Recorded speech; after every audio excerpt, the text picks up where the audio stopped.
Hello and welcome again, or I guess the first time. I've painted myself in a corner by saying again. Yeah. I went off script, I improvised, I'm regretting it, I'm starting to panic.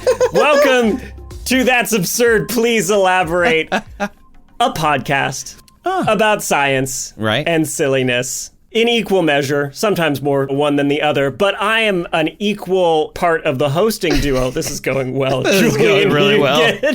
I would say we normally do better than this, but we don't. No, this is about normal. Yeah, if this is your first time listening, that's the worst intro there's been yet. So nowhere to go but up from here. If you're a regular, don't tell them. Did you say who you are yet? I did, I think. Yeah, probably. Well, say it again, because I didn't hear it. I'm Julian Huguet. I'm Trace Dominguez. And together we shall rule the galaxy. This is a show where we answer questions that you send in to us, and we do the research and try and figure out what the heck you're talking about. So, why don't I start? That sounds great. Trace, what's your question? Who's it from? Tammy from Canada. What would happen if everyone in North America turned on all their taps and hoses and just let the water run indefinitely? This was a Patreon poll winner. It was indeed. So congratulations to Tammy. And they elaborated, how soon would we run out of water? Would the sewer fail first? I asked about this scope in North America as I'm in Canada. This is probably going to be a regional answer, though. I assume places like Southern California or Arizona would be in trouble before others. Bonus question, would this even make a dent compared to industrial and commercial water usage? I'm going to answer that last one. The answer is yes, it would make a dent because you're running the taps indefinitely and in compared to industrial and commercial. But industrial and commercial use, they do have statistics on that. And residential use is like, I didn't actually look it up too much because there's so much interesting stuff to talk about when it comes to water resources. But it's something like 40% is residential, and then it splits off into industrial, commercial. Land use, like grazing land, they don't actually count in that, though, which is interesting. So it's like agriculturally they do, but thermoelectric uses the most in industrial commercial. Do you know what thermoelectric water use would be? Okay, I'm going to take a stab at it. Is it literally turning water into steam to run a turbine and generate electricity? Not to run the turbine, but to cool down the equipment. So they put a power plant next to a river or a lake, and they suck water in from the river or the lake. They use it to cool down the equipment, whether that would be a nuclear plant, a coal plant, whatever it is, not making it irradiated, not necessarily turning it to steam, but they're putting it back out into the lake at a different temperature. And that change in temperature is tracked, where they're like, you change the water. You can't. You put it back out at a different temperature, and thus we need to know how many gallons or liters or whatever you're using. Interesting. You can't make it too hot for your environment or you'll kill stuff. And that's the number one use. A lot of people are like, oh, industrial commercial, they must use so much water. And it's like, yes, they do. Like a kitchen in a restaurant or when you're watching how it's made and they're just spraying water everywhere all day to make their widgets. That is a lot of water. It's a lot of water use, and not to mention agriculture and all sorts of other things. Right. But without agriculture, we don't have food. So it is a tough thing. And without thermoelectric cooling, we don't have, electricity. So it's complicated. But to answer her last point first, would this even make a dent? Yes, because you're turning on all the taps and hoses and indefinitely running them. I mean, I know 300 million in the States. Then how many more in Canada, do you know? 40 million. 40 million. And so, then North America also includes Mexico. But I'll get into the comparisons and why it may or may not matter depending on Canada, US, Mexico in just a second. And unlike what I do in any answer in the 80-some episodes that we've done, I'm just going to tell you right here at the top what happens. It's bad. Okay, well. We run out of water pretty quick. Like within a few hours, everyone has exhausted the water. There's no more water coming out of the tap. And to fix it would be very expensive and difficult. Now, if you want to back up just a little, there's 11 or 12 water fixtures in every house in at least the United States on average. So you think like toilets, showers and baths, dishwasher, washing machine, the sink in the bathroom, maybe an extra sink in like a laundry area or like a utility sink, the kitchen sink, and then spigots outside. Spigots outside, not regulated. Everything else is regulated by the EPA in the United States to run its specific number of gallons per minute. I apologize to every listener out there. Because this is North America, I'm mostly going to use freedom units, even though they make no sense. I will convert when I can. So all of these have different flow rates. The showers run at about 2 gallons a minute in the United States, unless you pull your regulator out. That's about 7.5 liters per minute. But the math is actually kind of mind-boggling. Because if you think about like how many houses there are, how many fixtures there are in each house, and then how many gallons or liters per minute they're going to be running, and that doesn't count the spigots outside because, again, they're not regulated and tracked. So you're looking at billions of gallons a minute, about 15 million cubic meters of water every minute. That's a lot. It is a lot, but I'm also struck by like just how mind-bogglingly huge things like reservoirs are, They are absolutely huge. And we typically process as a country about 34 billion gallons of wastewater a day, according to the EPA. But that's how much is going down drains. That doesn't count, lawn sprinklers, again, spigots that aren't regulated. That doesn't count a lot of those other things. But either way, we'll run out of water in a very, very short period. The problem, though, and the reason I'm just throwing this out there at the top is because I think we know that, right? We turned on the spigots indefinitely. Like, we know that a bad thing happened. And it's nice that you mentioned reservoirs because they wouldn't probably empty the reservoirs because the reservoir is not directly connected to your house. It's connected through a system, which we're going to talk about. But we would end up with a serious crisis because, think about this. The problem isn't uniform. Water infrastructure isn't all the same everywhere. All water is local water. This is what I have learned doing this answer.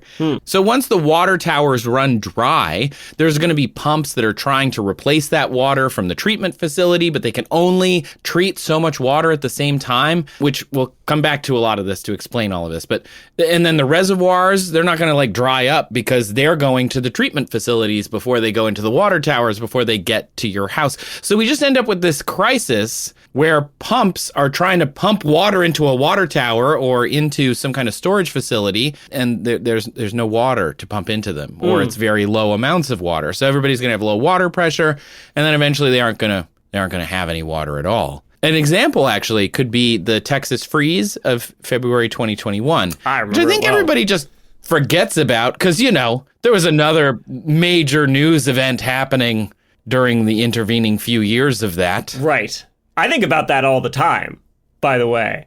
I'm sure the people who lived through it do. Americans in general love to pretend that never happened, I think, similar to Katrina, because it doesn't make us look so good. Especially the state of Texas. Yeah. That worked really hard to basically be like a big middle finger to every other state and not be connected to anybody's energy grid. And then when their grid failed, it was like, oh, is there a lesson here for you to learn? This is like developing nation, awfulness. Science Direct had a write-up that I read through just to remind myself of what happened. It was actually written up in the Energy Research and Social Science Journal in 2021, and they said, quote, Texas failed to sufficiently winterize its electricity and gas systems after a 2011 freeze.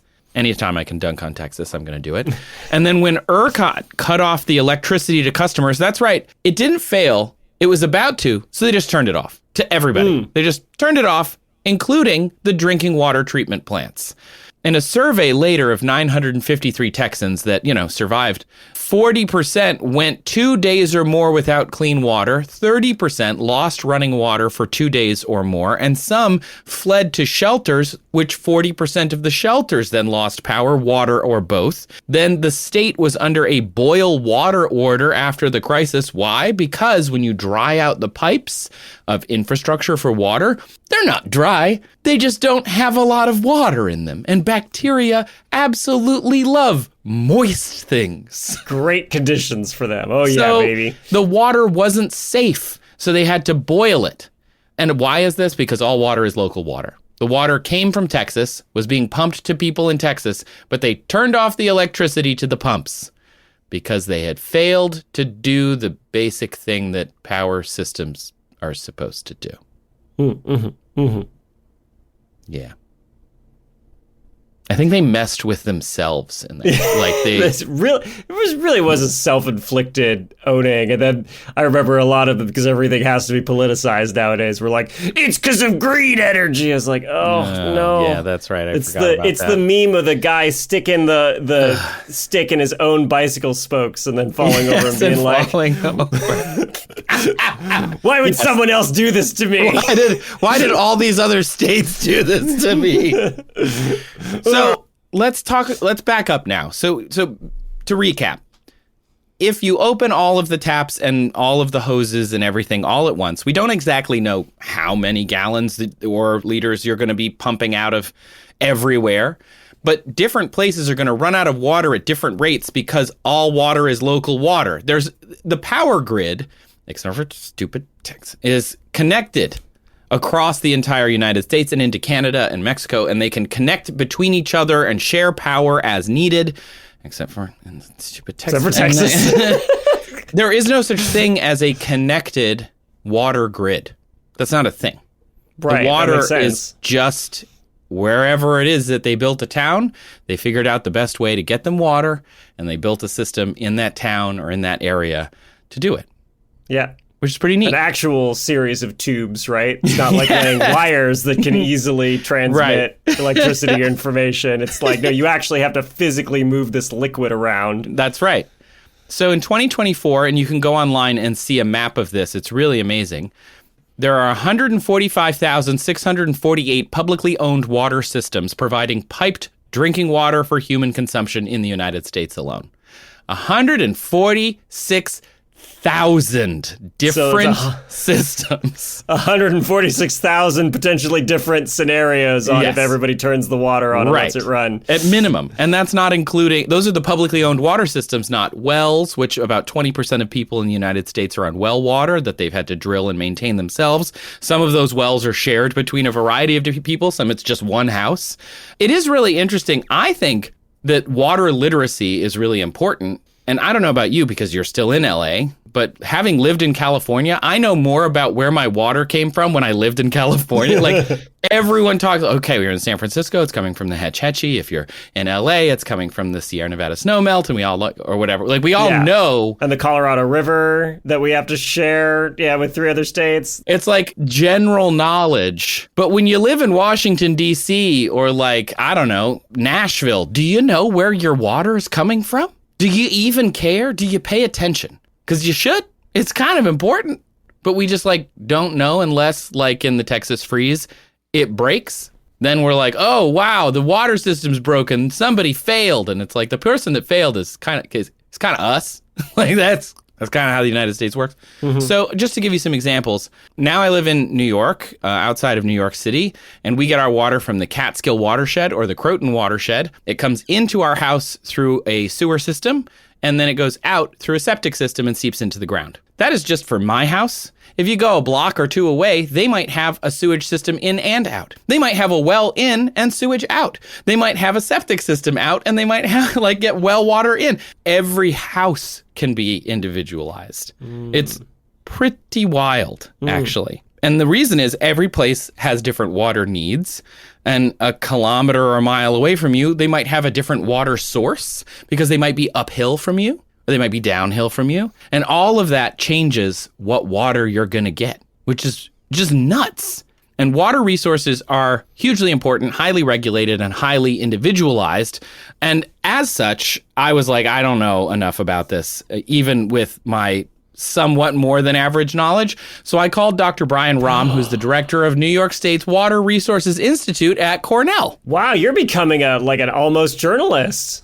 Something akin to, but not necessarily actually are a journalist.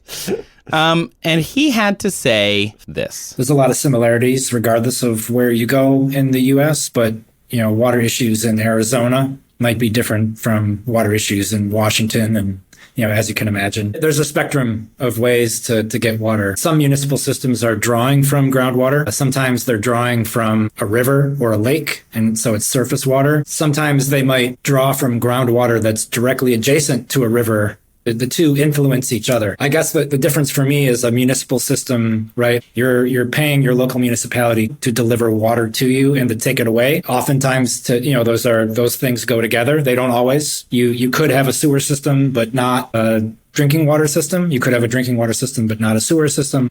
Whereas if you are in a more rural area, it is more incumbent on you as the landowner or resident to do what's needed in order to get your own water in terms of developing a water well. And then oftentimes you're looking at, for wastewater, a septic tank. Which I felt very smart because that's what I said. Yeah, you did say that. That sounds like what you said. And I was like, oh, great. So I do have some grasp of this. Here's a pro-science communicator tip, though. What I've learned from doing this for like a decade is that almost every answer is always like, well, it's complicated. Yeah, that's a good pro tip. So that's like kind of your starting point. You're probably on the right track. Yeah, be like, I don't know anything about this. Tell me. And they're like, well, it's complicated. Well, it's complicated. So I talked to Brian for about a half hour, and here I think is distilled the opening idea of his conversation. The reason why I like this whole question is because it makes us all think about where our water comes from. No matter how you grew up, no matter how smart you are, no matter what, the fields that you're interested in are, we simply don't talk about where our water comes from, and we don't teach kids about their water. We teach kids about the water cycle. You see the diagram of the mountain and rain falling down and then maybe hitting a city or a farm, making its way to a river or an ocean, and then clouds form again. None of us live in that diagram.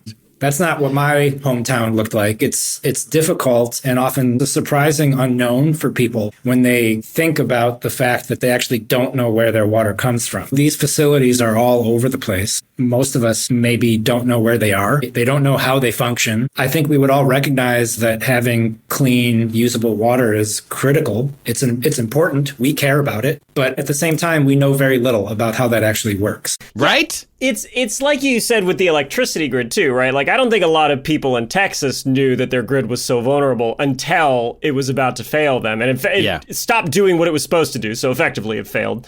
Same thing for our water system. I think of Flint, Michigan, right? Yes. Where you as a Michigander, I'm sure this is a topic that's near and dear to you, but this entire town where just, whoever was put in charge was like, oh, let's actually not protect the pipes like we've been doing it to save some money. And then the pipes corroded and their drinking water was undrinkable. Destroyed. Yeah. But they didn't really say anything, and so the populace was the one that suffered. Yes. And that is usually how it goes. These are public goods. And this is sort of an aside to Tammy's question, which is what would happen if you opened all of these. But to kind of reiterate, if you opened all of them, you would destroy the system. And this system is based on the fact that we all need it. We all need drinking water. Mm-hmm. The CDC says 9 out of 10 people in the United States get their water from municipal systems, and that water comes from rainwater, snowmelt, rivers, or lakes. The government of Canada, because Tammy asked about North America, says 37 million of their 40 million population, again, 9 out of 10 get it from water systems. In Mexico, also part of North America, aquifers are really what feeds central Mexico, and then northern Mexico has water shortages constantly because it's got that same desert environment of southwest Texas and Arizona and New Mexico and California, and we're taking the water from the Colorado, which used to roll all the way down into northern Mexico. Right. So only about 55% of the population of Mexico has piped water, and their water pressure is not that great. And I'm going to bring this up because when I go to Brazil, because my wife is Brazilian, so we'll go to Brazil, and there's all these blue tanks on the roofs of many of the houses, and those are water tanks. And it's not that different from when you're in New York City and you see water towers on top of the buildings. Yeah. But in Mexico, they have those too. They're called tinacos, and the tinaco is essentially a little personalized water tower. So they would have low water pressure water dripping or, emptying into the tinaco, and then you have semi-good water pressure just from your own little personal water tower. It's pretty cool. Yeah. Pretty cool. That makes sense. So 90% of the people have these piped water resources. And since everyone's different, I can't say, oh, well, your well's going to run out of water if you leave the tap open or what, everyone is different, all water, local water. So There's 1 million miles of water pipe. It comes, again, lakes, rivers, aquifers, melt, reservoirs are their water sources, and they pump or gravity feed that water into the water system. So let's explain what the water system is, and then I think you'll understand why this could be very catastrophic if we all turned on our pipes all at the same time. So first, you get it out of a reservoir, a lake, a river, whatever that is, and you treat it. So I mentioned this before. You have your water treatment. And the reason the water treatment is a bottleneck is because it has a bunch of steps. Right. Coagulation, Flocculation, sedimentation, filtration, and then sometimes disinfection. Flocculation, by the way, great word. Great word. Great word. As soon as I heard it, new favorite word. So coagulation, chemicals are added. They bind to the dirt and small particles like salts, aluminums, and ions. And they kind of bind to stuff, dirt, and minerals that are in the water so that they can get them out. Then there's flocculation, which is the gentle mixing of that water with that binder in it. And it causes heavier particles, which are called flocculants. Flocks. Yeah. Yeah. And it's FLOCS, flocks. They sometimes add things to help the flocks form. New word to avoid a curse word unlocked. Oh, flocks. Oh, flocks. Oh, what the flocks? What the flocks are you talking about? Like Battlestar Galactica with fracking, but... Yeah, but with water treatment. With water treatment. I wonder if Brian would be chuckling right now. He seemed very serious, but maybe he would chuckle. All his artwork, you know what kind of artwork it was? It was watercolored. That guy is all about water. That guy loves water. Then there's sedimentation. They stop the stirring and the flocks settle to the bottom of the tank that the water is in. Then there's filtration, where they take the clear water that's on top and they push it through smaller and smaller holes, physically holes. Mm-hmm. That's really what a filter is. Sometimes it'll be gravel. That's big holes in between the rocks. And then they would go sand, small holes between the sand, and then charcoal, where you typically get like an activated charcoal. I did end up watching a video from the Army Corps of Engineers about the Washington, D.C. water treatment facility from the early 20th century, and it was 75 million gallons per day or whatever. It would just drop into a big bed of sand and then filter through the sand into a tank, like a big open area, and then they could pump it out of there. And they said this is how DC avoided the typhoid epidemic of whatever time period they were talking about, is because sand, it physically pushes and gets things out of the water. So the water makes it through, but the junk doesn't. Wow. Isn't that cool? That is cool. Yeah, it's just sand. You just but they said the toughest part was they had to stop the water flowing into it so they could go rake the sand so that it would all be flat. Mm-hmm. And then they would let it go again, and so it could fill it up, and because it would get moved around. They don't do that anymore, by the way, but it's still there. They walked around. It was really neat. Then they take activated charcoal to remove smells from the water. And then some use ultrafiltration, which is teeny, teeny, tiny holes that only fit water molecules and similar sized things. And then they can use reverse osmosis, which maybe you've seen on water bottles and things. That uses a pump to push the water through a membrane, physically separating the water molecules from their contaminants.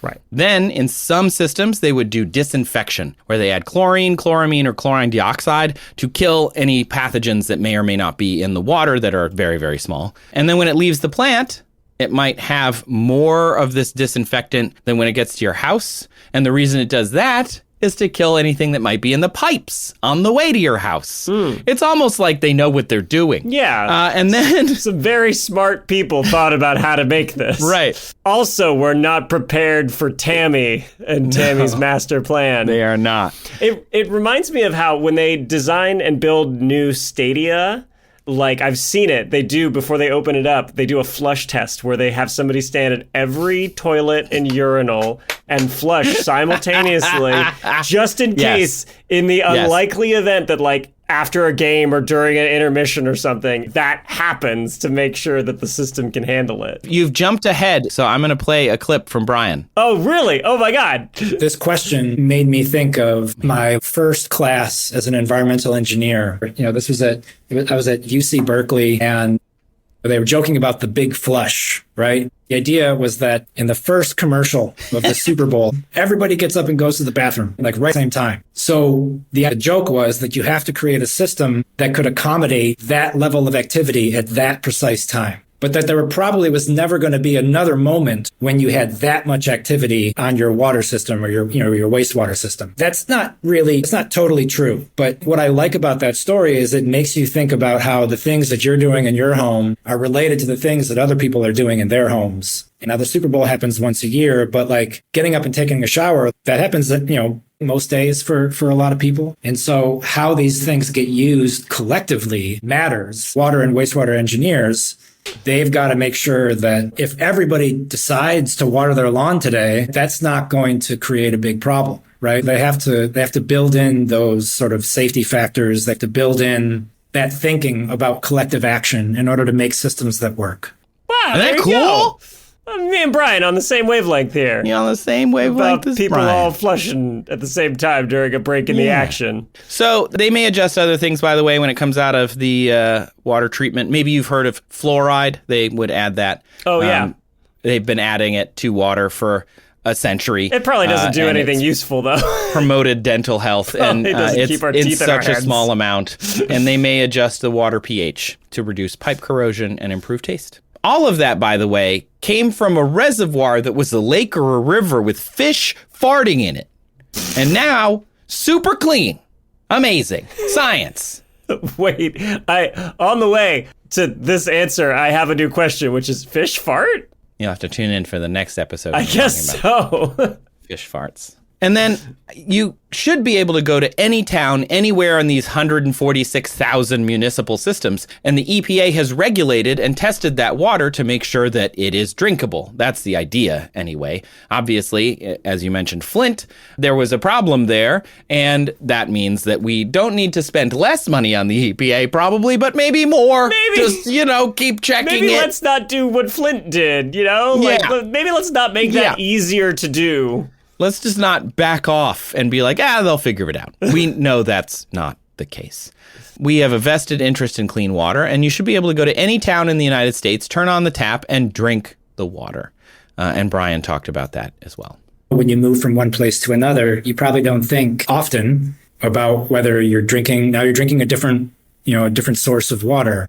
Does it taste different? Is it just as healthy as what I expect from my own house? Do you even know that? So there is that variation there. Again, because water is so local, it's hard enough to know where you're getting it from, in the places where you spend most of your time. When you go to a different town or different city, again, it's very difficult. There's no sort of public awareness or public easy way to sort of communicate how that might have changed. Right. If I go a valley over here in New York, I'm getting water likely from a different place, a different source, a different river, a different, depending on where you are in the world, a different glacier, a different lake, a different reservoir. And you just drove a few miles, a few kilometers from where you got all the other water you drink on a daily basis. And we take for granted the fact that it's going to be there. And where is it?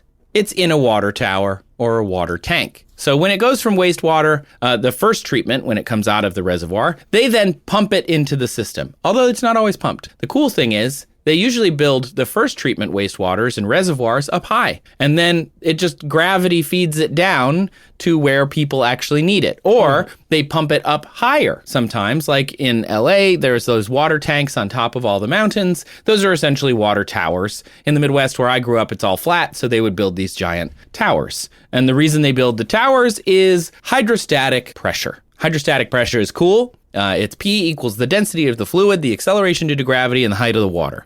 And you get your pressure. So the average water tower is about 40 or 50 meters, 130 to 165 feet. And that gets you about 55 PSI or 400 kilopascals. I don't really understand SI pressure as much as I do American pressure. Well, that's 55 PSI.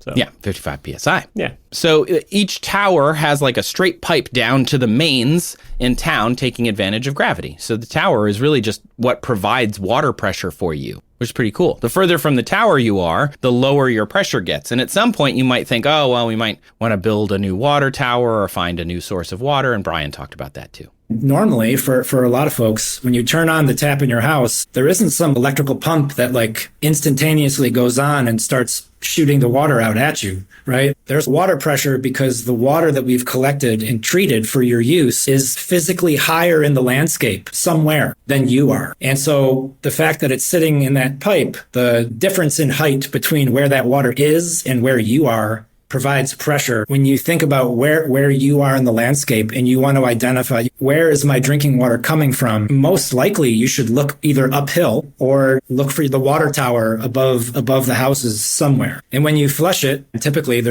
a pump does not magically go on in your house. It just flows out. And the reason is because a lot of wastewater treatment plants are purposely built at the lowest point in the landscape, right? Next to the river, next to the lake, at the bottom of the hill, so that wastewater just flows down by gravity. You know, I watched the television show The Pit, and I liked it a lot. Great and show. I like medical procedurals, and a lot of people like these like cop procedurals, which are, you know, whatever, and legal procedurals, which are cool. And part of the reason we like them is because it's considered competency porn. It's like people who are good at their jobs. We love watching people. Like, think about every television show where someone does something. We usually like to watch people who are good at their jobs. They're just like, wow, that detective, that doctor, that whatever is really good. That murder bot is both confused and also really good at their job. I'm watching Murderbot. It's really Gotcha. good. I read the book figured. series and I was so excited they made it into a television show. Doesn't matter. So I just got that feeling when I was listening to him talk about water engineers. I was just like, man, they're good at their jobs. It's true. Every time I talk to any sort of engineer and they tell me like the brilliant but very simple solution they came up with, I'm like, oh, you're super smart. Oh, wow. Good job. You guys are smart. It happens all the time. I will never forget. I went to JPL once and they were like, we had to test the Mars rover suspension, but you know, Mars has like 1/3 gravity of Earth. So how do we test the weight of the suspension accurately? And my friend and I were like, I don't know. And they were like, we just built a rover chassis that weighed 1/3 of the full like expected chassis, and we tested it here on Earth. I was like, duh. That's a cheat. I thought you had an anti-gravity chamber or took it in You put balloons on it. That's what I would do. Just like, we just built something that weighed as much as the thing's going to weigh on Mars, and then tested We get the a bunch of suspension on balloons. that. Like, You tie the balloons to it and drive it around. Duh. Surely that would be fine. And then you've got people that are like, we should cut their funding. They're so wasteful. I'm like, what? No, they're not. They're really good at this. They're doing so much with so little already. Really, really good at not spending a lot of money, actually. Solving really complicated problems. I know this is already in the middle of a sidebar, but I also wanted to sidebar. Have you ever just looked up pictures of water towers, the inside of water towers? No, I have not. That sounds like a nightmare. Google it right now. Okay. Just Google inside water tower, because I am obsessed. I have gone down an internet rabbit hole and I need to get in one. Whoa. It looks amazing. Whoa. And so it's really important because water towers, especially the towers, right? They're out in the elements. So if it's cold, the water tower is cold. If it's hot, the water tower is hot. Again, bacteria love to grow in things that are warm and wet. So water towers are constantly being monitored and cleaned when needed. And they put on scuba diving suits and they're like super clean. And they go into this super cleaned treated water and they like it's really, I want to go in one so bad. If you can get me in one, email me. I'll make a video about it. You've got a water tower hookup. I want to get into a water tower. I just think it sounds amazing. Know somebody who manages a water tower. Contact You this manage podcast. a water tower. Please send me a message. The average tower has 1 million gallons, or about 3,800 cubic meters of water in it. And the reason they have that is because it's more than enough water for peak use. Although Brian mentioned peak use is not like everyone flushing at the same time. It's, you know, they keep an eye on how much water is flowing through the system and they graph it and they're like, yeah, we'll be fine. We'll probably be okay. And so anyway, the last thing I want to then mention is there are these neighborhoods where you might need to build a new source of water into the system, a new tower, a bigger tower, or maybe you ask people to conserve water because we only have so much. And so these are different levers, if you think of it that way, you can pull when towns start to grow. We're like, oh, well, we have this 1 million gallon tank. And it's like, oh, well, that may not cover us now because we're expanding so quickly. In 10 years, we're going to need a new tank. Right. Or we can start a campaign in the meantime, and maybe you'll get 12 or 15 years out of it if we can get people to conserve water. Yeah. Or maybe we start a podcast where two people end up talking about how dumb lawns are, and we convince society to stop thinking about lawns as being a thing they have to have, especially if they live in the freaking desert. Just stop having lawns. Lawns are dumb. They're stupid. Yeah. If you don't have a lot of water in your area, you don't need a lawn. It's okay. You don't need one. It's fine. It's going to be fine. Lawns are dumb. Anyway. I like to make that connection for people. When you use water, you're not just using water. You're using electricity somewhere. It's not electricity in your house, but the water system itself has to use electricity to pump the water into those tanks. It probably has to use electricity to pump the water all the way to the wastewater treatment plant. Obviously, it takes energy to treat the water in the first place, and it takes energy to treat the wastewater at the end of the whole process. So water is not just water, right? Water is water. It's pipes, it's people, it's electricity. It's all of those things at once.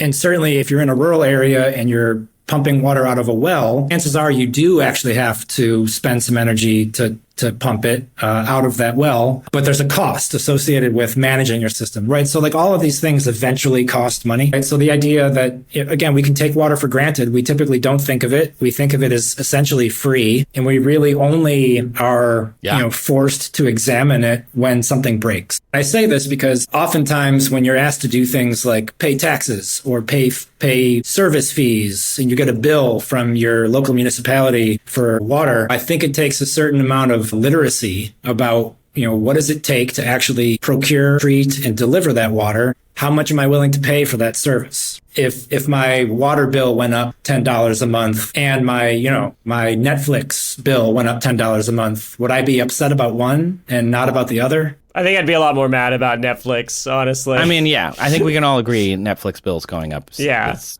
bad, but like we've talked about, I kind of need water. But like, if I didn't have access to stream K-pop Demon Hunters, I would be sad. Yeah. It's really good. It's a really good movie. You don't need it to live. But I don't need it. Yeah. I mean, the soundtrack, I've been blasting it like on my way to work.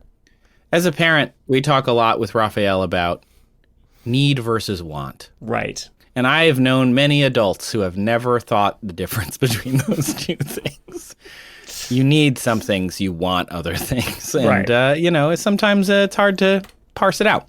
So anyway, final step, of course, from the water tower is the mains. When you hear of a water main, those are the ones going to your house. That's called distribution. Once it's in your house, then you can turn on all your taps, Tammy, and you can empty this entire system that we just talked about into your septic system, into a sewer, which then goes into a different treatment plant, or if you just opened the taps on your hoses, into the environment, where they will eventually filter down through into an aquifer that's underneath you or into the plant life. There's, a lot of plant life. I think it's interesting. Brian mentioned a lot of times the water that comes out of a wastewater treatment plant just goes back into the environment. They just put it back out there. And it's not like they just spray it, out. If they pull water, for example, he mentioned, if you're on the Mississippi, somebody upstream used the water, treated it, it went through their drinking system, it went into their toilets and their sinks and their lawns, and then maybe went in or into their sewage system, and then went to the other treatment, and then put it back into the Mississippi, where it kept going.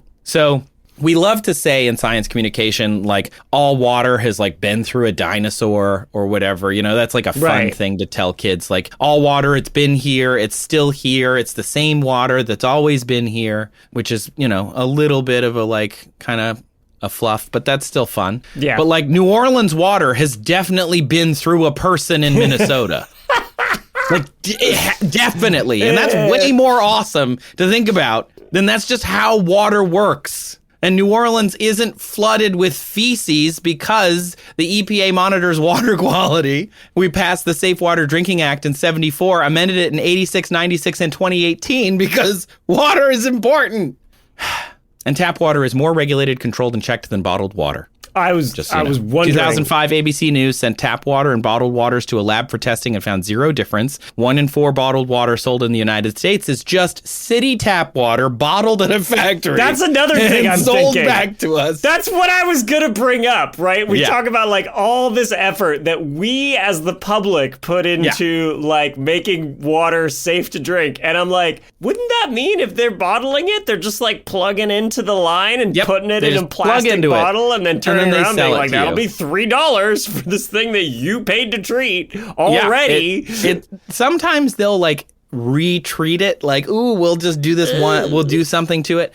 They're very cagey about it. I spent a long time trying to find out more about bottled water. Pepsi's Aquafina started in Wichita, Kansas, and used municipal water, including Detroit City water. Detroit, what?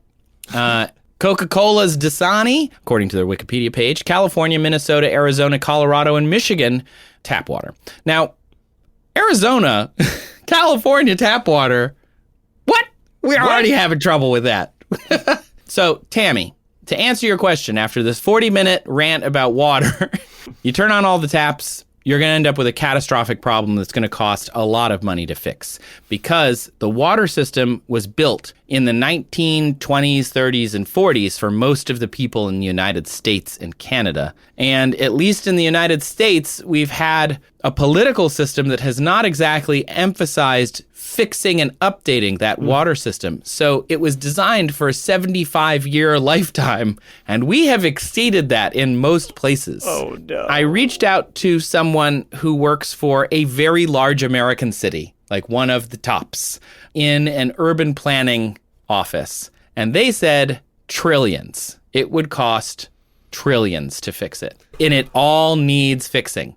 All of it. It's like it's a lifetime thing where we built it with the plan to fix it and update it. Right. And we're not doing the latter part. What's the joke? Like, there's nothing more permanent than a temporary solution, right? Yeah. Like, somebody built it and they're like, this will do for, we'll update it. Of course we'll update it. Yeah, this will do for 50 years. Nobody in 50 years is going to take this for granted and then not want to spend money to fix it, update it. Yep.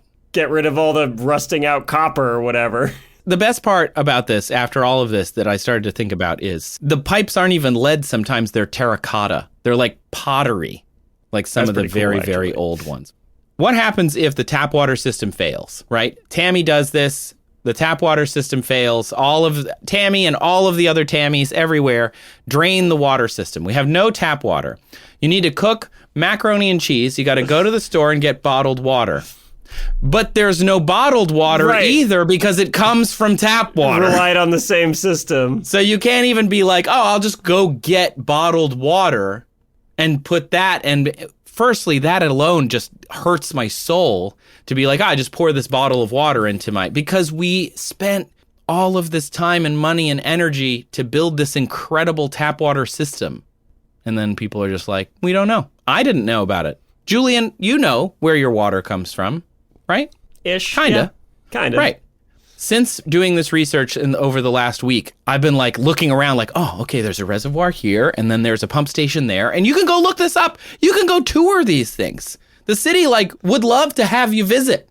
The wastewater treatment facility, you can go. You can just go. You can get a tour. I'm going to fear the next Super Bowl now for when the first commercial break happens and everybody goes and uses the bathroom. I can see it starting like a post-apocalyptic, like comedy, horror. Like the school where you flush and then all the toilets explode or whatever. Right. Like everybody nationwide flushes and it causes this calamity that destroys our water system and we devolve into like a Mad Max society. Because that one commercial wasn't engaging enough, it was a particularly dumb Doritos ad or something. You know what? It would be Doritos. It would be a Doritos. It would be. It would be. That said, Doritos, if you want to sponsor this podcast, we would definitely take your sponsorship. Mm-hmm. We'll make a commercial for you. Yeah, we'll make a commercial. We'll put the nation in jeopardy. It will be the one that destroys the water system. All right, so with that, let's take a quick break and contemplate some water. Yeah. And where it comes from. All of you, go use the bathroom, but not at the same time. Not at the same time. We'll be right back. Julian, give me your best dinosaur roar. Oh, God, an asteroid! It's horrible! Wow, that was not where I expected that to go. We're popping in before the show to tell you about I Know Dino. It's a dinosaur podcast. You know, we think of those dinosaurs being this thing that's been dead for tens of millions of years. Even so, studying dinosaurs can still teach us stuff that is relevant to the world today. Yeah, like climate models to help us understand global warming. Migration patterns of dinosaur lineages, they tell us about Earth's changing continents. We can also study dinosaur diets, what plants lived then, and maybe what animals and how they interact. And, this is super cool, many dinosaur injuries, paleopathologies, they're the first known occurrences of diseases. And they talk about all this kind of stuff on I Know Dino. It comes out every week with new dinosaur stories that you're not going to hear anywhere else. Like, I hadn't heard of a lot of these, which is pretty cool. You can find I Know Dino on Apple Podcasts, Spotify, wherever podcasts are. And if you found us, you can probably find them. Go check them out. You see that show, Real Monsters? And then they would have the Great Wave, which is literally all of the people who flush the toilets and then in like at the Super Bowl and halftime, and then they had to surf it. It was a whole episode. So I was just saying, like, whoever worked on that show must have been a water engineer or something, just like a big nerd. Trace, I have to answer my question now. I know you. Oh, right. I'm sorry. Yeah. I'm okay. Sorry, welcome back. Hey, everybody. Yeah. No, it's fine. We'll pick it up later. You know what? Leave me a voicemail and I'll listen to the whole thing. I promise. Well, now it is time for my question, which comes from Josh from Montana, who asks, "Is it possible to create a cloud indoors?" Oh. I know. It's an inside cloud. Whimsical.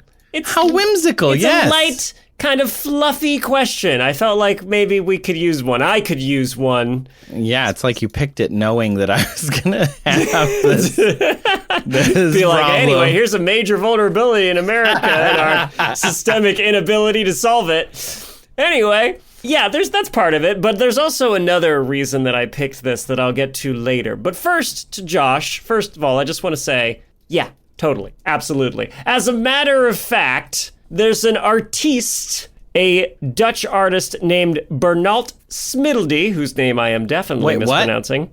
Bernalt Smiddelde. Honestly, it's a great name. It is a great name. And his whole thing is taking pictures of clouds that he makes indoors. Cool. I'll send you a link to an article that has Yes, please. Okay, I'm clicking on the link. Here we go. Whoa. Right? That's so cool. Isn't that neat? I like it. I want one. Okay, so in this picture, it's like very clearly a, I don't know, fancy millennial-friendly office in the tech or finance world. For sure. And there's one of those which you have seen in many a dystopian film or television show, those like wooden staircases that everyone works and sits on that's in the middle of the office. Right. But floating over it is this just like perfect, beautiful little fluffy cloud. Yeah, and all the lights are kind of off. So it's like very dark, and then the cloud is like lit from behind and like with spotlights and stuff. It's like it's beautiful, right? Actually, there's cool. More there's photos another one you can flip through. Wow! Oh, this one's in like a giant. He must like staircases, probably because there's a lot of height. And yeah, oh wow, this one's like floating in a cool brick staircase, and there's a video. Ooh, neat. Do they move? I mean, I guess they would. They're clouds. I guess they would move. They would move, right? Well, they don't last very long. So here he is making one. He's like spraying in the air. And then he has a video of it like forming. Oh, wow. That's so neat. Yeah. Wow. Yeah, they're cool. They're very surreal looking photos, right? Like the idea of a fluffy white little cloud indoors just doesn't feel normal. And they look like, a cloud you'd see in the sky, like a contained marshmallow kind of thing, as opposed to like a blanket of fog, which is just a low-lying cloud that we're walking through. But anyway, yeah, he makes these by carefully controlling the humidity and the temperature in the room. He wants it at just the point so when he sprays some mist in the air using what's basically a fog machine, it condenses around, dust particles in the air and makes those little cloud droplets. And it only lasts for a few seconds. And he takes a photograph of it and photoshops out the little fog machine. And boom, you have an indoor cloud. Now, that's an artist working very hard to make this whimsical photo happen, but they still happen kind of accidentally from time to time if the conditions are right. One thing you may have seen, and I'm sorry to bring this up, but you may have seen on airplanes, have you ever landed somewhere that's hot and humid outside? And Firstly, come on, man. You didn't have to bring up airplanes. You could have just, but okay, I understand. And yes, I have seen when I saw a meme about it today, that why is it that you're sitting in an airplane and you're being misted like groceries like fresh produce, exactly. Fresh produce at the grocery store. Just the mist coming down, right? Yeah. You fly to Florida on the regular, right? Have you ever experienced it? Oh, yeah. And the first time I was like, what's happening? And by the fifth time, I'm like, oh, that's kind of cool. Yeah. That happens because the airplane, inside the air is dry, but maybe it lands somewhere that's hot and humid outside, and they don't want to roast the passengers inside, so they basically turn on the air conditioning. And the air cycle machine inside the plane takes air from outside and then rapidly expands it, which causes it to cool very quickly, but it also causes that moisture in the humid air to condense. And so you get that produce effect coming inside the airplane. You've basically made a little cloud. A common myth, though, that I always think of that I wanted to bring up, the vehicle assembly building also in Florida? Yeah, I've been in it. It's very tall. Yeah, it is. Like, very tall. So tall that there is a myth that clouds will form inside of it if they don't air condition it, right? Also, it's in Florida at, the Kennedy Space Center. That's not true. Clouds don't form inside of it because, why would they? And it's not air conditioned anyway. It's not. It's way too big. That would cost more than NASA's budget. It would be insane. But no clouds are forming in there because, again, there's nothing that's going to make the air in there cool down and condensate and actually form a cloud like we see in the photos from our Dutch artist or inside the airplane. Now, this is all nice and light and whimsical and fun, but here's the real reason that I picked this question from Josh, because he included in his elaboration those 4 magic words that we have come to know so well on this podcast. How much would I lift off if I farted? Shout out episode whatever, Ricky, 22 or whatever, Ricky episode. No, you know the ones, of course. Everyone needs a balloon head. Would that solve anything? Oh, right. Yes. Our listener, Shane, who sends in so many questions. Thank you, Shane, for all the questions. Shane, thank you, as always. But maybe a quarter of our questions that we go through are from Shane. He says that his phone is now auto-completing the phrase, would that solve anything? Good job, Shane. Good job. Now, the cloud question, before I read that, I was like, it's kind of whimsy, but do I have enough to talk about? And then he said that, and I realized, Trace, making a cloud indoors has solved something. It's actually been incredibly important to nuclear physics. I know what this is. Do you? I've seen one. I've seen 2. One. They're cool. What is it, Trace? Well, it's essentially a cloud in a box, and when neutrinos fly through it, when they're normally invisible, it causes streaks in the cloud system, which is basically between 2 plates. And so you can see them flying through, and normally you can't see anything. So you can count them, you can learn about them. Yes, and what is this device called? A cloud machine. I don't remember. You're so close. You had it. Yeah. It's basically a synonym for cloud in a box. A boxed cloud. Cloud to go. I don't know. Cloud to go. A happy you're gonna have your cloud meal. Here or your cloud to go. And it's a happy meal. That's what it is. A happy cloud. as a cloud. A cloud chamber. Oh, right. Cloud chamber. I'm actually reading a book right now called, I want to get my mind off of current events and things and relax. Sure. So I'm reading a book called The Making of the Atomic Bomb by Richard yes. Rhodes. Very, very relaxing. Yeah. I want to get my mind off things, right? Totally. And in this book, I had no idea, but a cloud chamber comes up a lot. The book's fantastic, by the way. If you have any interest in like the early days I do.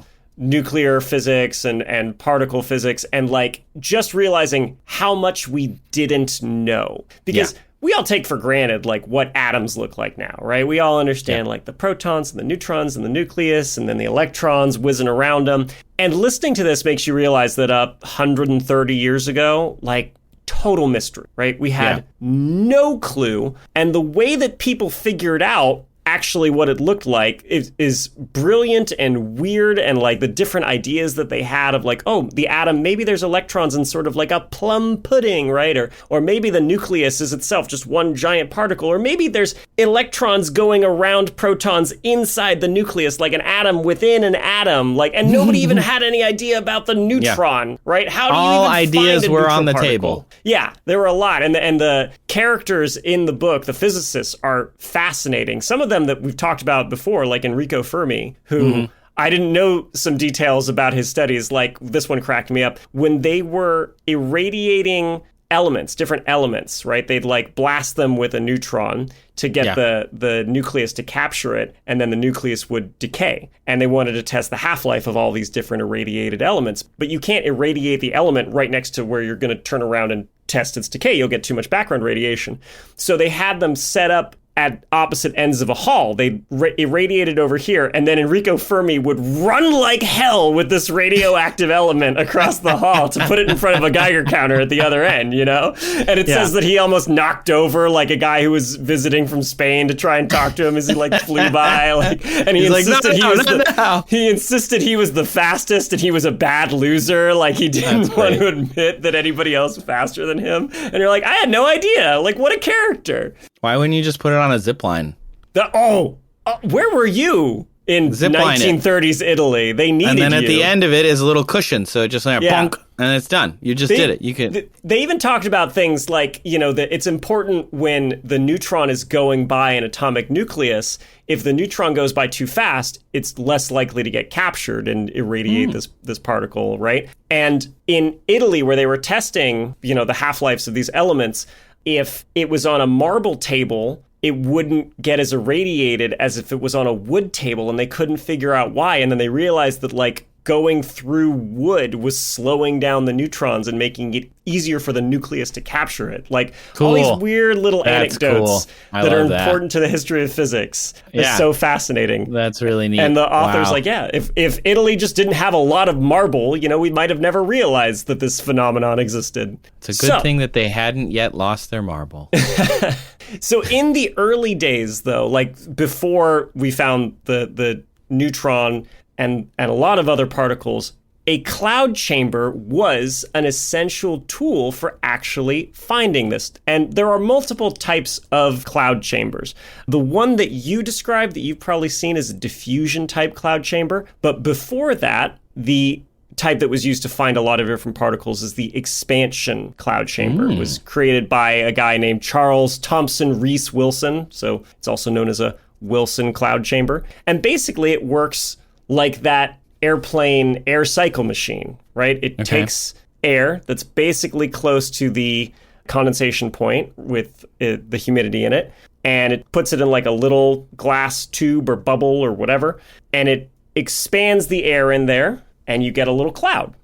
Now, the air in this cloud chamber, though, would be filtered, so it wouldn't condensate on dust particles. So what happens is when a radioactive charged particle goes through it, it ionizes the gas, like a the stream. air. Yeah. Exactly. It goes through it, it knocks electrons off the particles of the gas, and that causes the water to clump around it. Much the way that like gas clumps around dust particles in the air, the water will clump around the charged gas particles, and you'll get a little line like you described. It's really amazing looking. The one that I saw.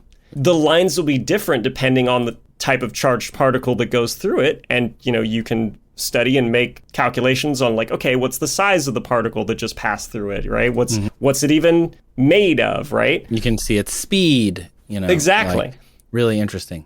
So I have a list of different types of particles that were discovered using the cloud chamber, and it's surprisingly long. The neutron, first of all, was discovered initially in an ionization chamber, but they used a cloud chamber to confirm it in 1932. The positron, which is a positively charged antimatter relative of electrons, that was discovered in a cloud chamber in 1933. Muons, which again are like heavier electrons, discovered 1937. Kaons, which are a type of... Yeah, it sounds like chaos. Chaos!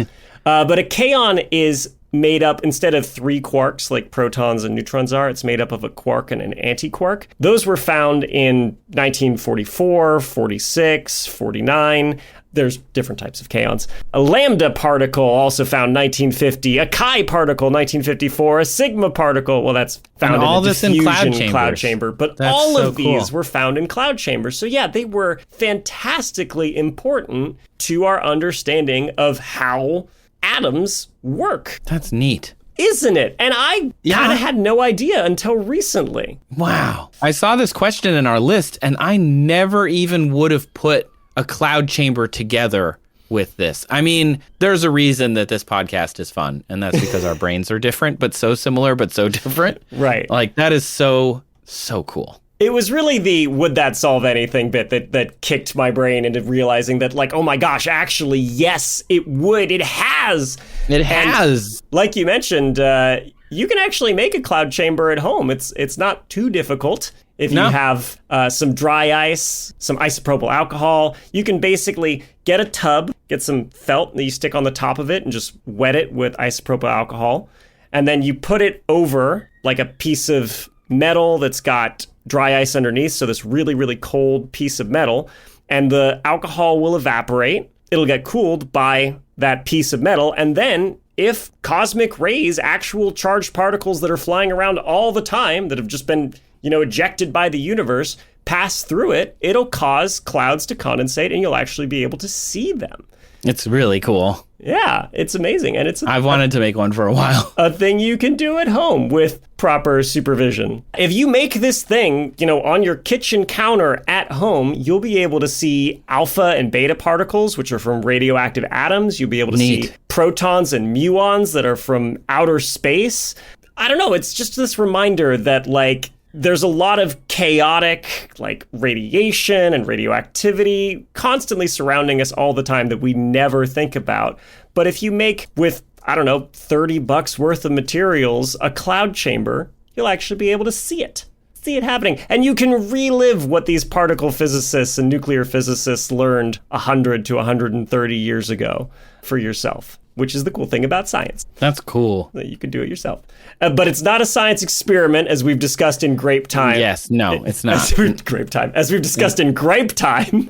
Grape Time. Grape Time is a totally different segment Grape Time on the is show. what happens between 4 and 6 after the show's taped. It's really wine time, but yeah, not like whining, but no. Like with an H, but whining. Right, but without the H. Without an H. Yeah.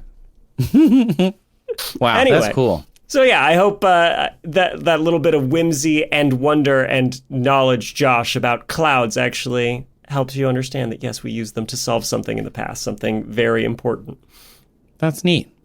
Well, thanks for your questions, both of our listeners, Tammy and Josh. We could not do this show without your questions, so thank you for submitting those. If you are a patron, you may have realized that he just went through all of our back catalog of questions, and there were a lot of them, hundreds. So kudos to Julian for going through those. I've been kind of chipping away at them, but they really did need somebody to just sit down and go for it, because there are so many questions that we're getting from you all, and we do want to answer as many of them as we possibly can. So thank you for listening to this show. Every time you listen, we make another episode. So just keep listening. We'll keep making them. We're trapped here forever. So thanks so much for listening to another episode of That's Absurd, Please Elaborate. The show was created and written and produced by Julian Huguet. And by Trace Dominguez.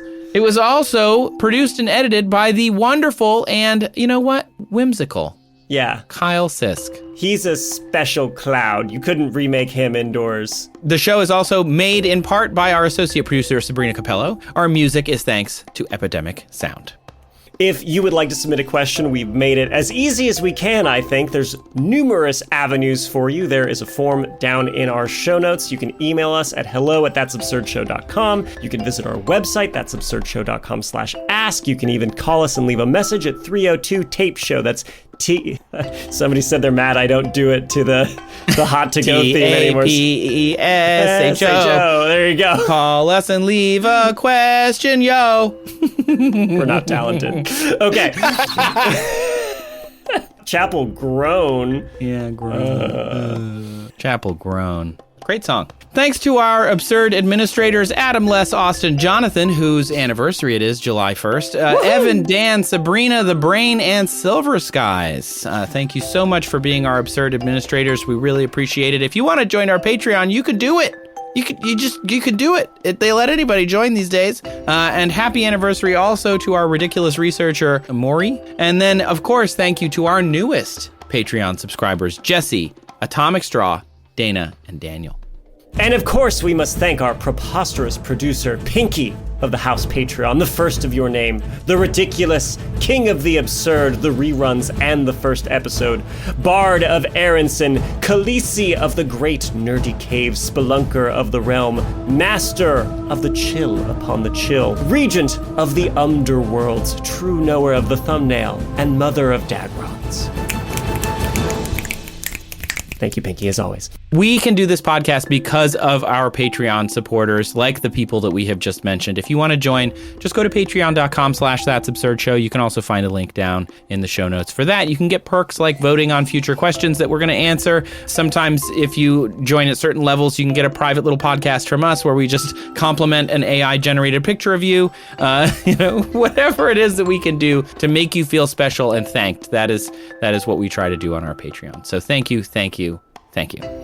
You can leave us a review, by the way, wherever you're listening. Reviews are how other people find out that the show's worth their time. You know, they see the opinion of some stranger on the internet and they're like, this person seems to know what they're talking about. I'm going to give it a shot. And then they come and join us and then they get trapped here forever. So to those of you who have left reviews, we thank you enormously. As a matter of fact, Trace, I was going to say, we're out of 4.9 purgatory on Apple Podcasts.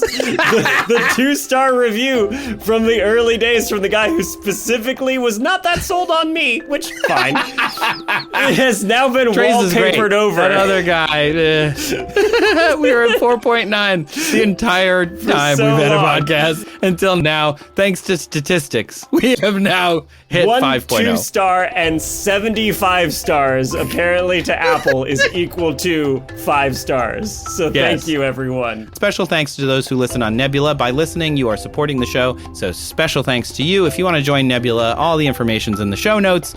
You can listen there and get access to sometimes the show a little early.